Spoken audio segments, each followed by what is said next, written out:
বাটাবাটির ঝামেলা ছাড়াই খুব সহজেই তৈরি করে নিতে পারেন চিকেন কাবাব। এটা সংরক্ষণ করতে পারেন সারা মাস জুড়ে।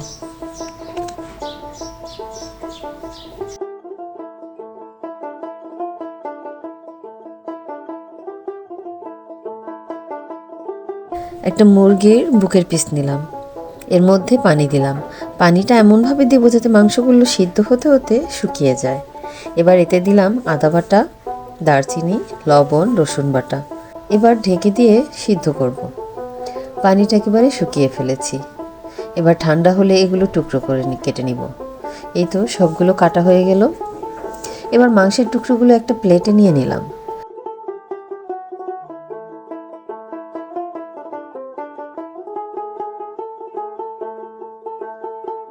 এবার এর মধ্যে দিলাম পেঁয়াজ কুচি, কাঁচামরিচ কুচি, ধনেপাতা কুচি। আমি আন্তরিকভাবে দুঃখিত, বাকি মশলাগুলো দেওয়ার সময় আমার ক্যামেরা অফ হয়ে গিয়েছিল, আমি খেয়াল করিনি। এখানে আমি দিয়েছিলাম আদা বাটা, রসুন বাটা, গরম মশলা গুঁড়া, টমেটো সস। এবার দিলাম জিরা বাটা, 2টা ডিম এবং বিস্কুটের গুঁড়া।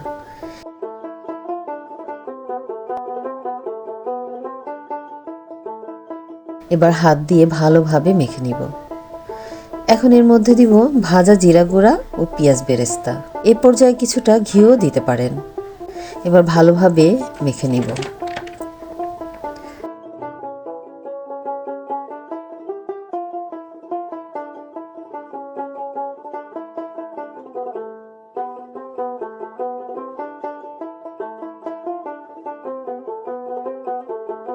মেখে নেওয়া হয়ে গেলে পরিমাণ মতো মিশ্রণ নিয়ে কাবাব তৈরি করব।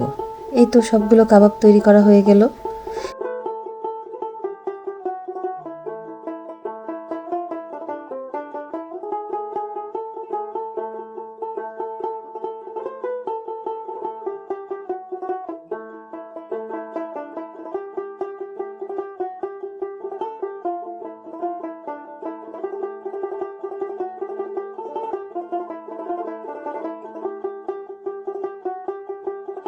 এবার এগুলো আমি গ্রামে মেখে নেব, তাহলে খেতে একটু বেশিই স্বাদ হয়।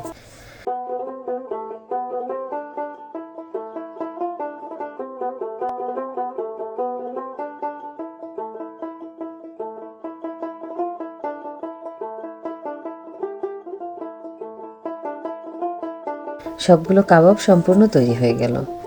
এবার আমি এগুলো সংরক্ষণ করব ডিপ ফ্রিজে মাস জুড়ে।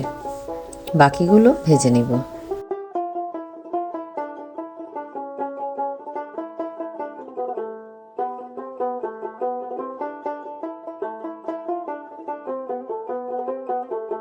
কড়াইয়ে তেল দিয়ে তেল গরম হয়ে গেলে এর মধ্যে আমি দিয়ে দিলাম কাবাবগুলো।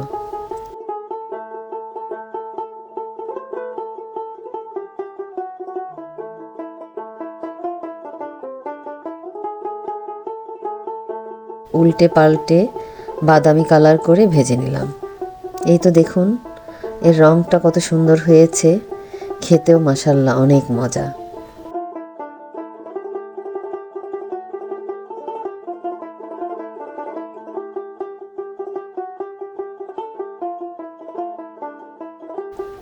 বাটাবাটির ঝামেলা ছাড়াই তৈরি হয়ে গেল মজাদার কাবাব।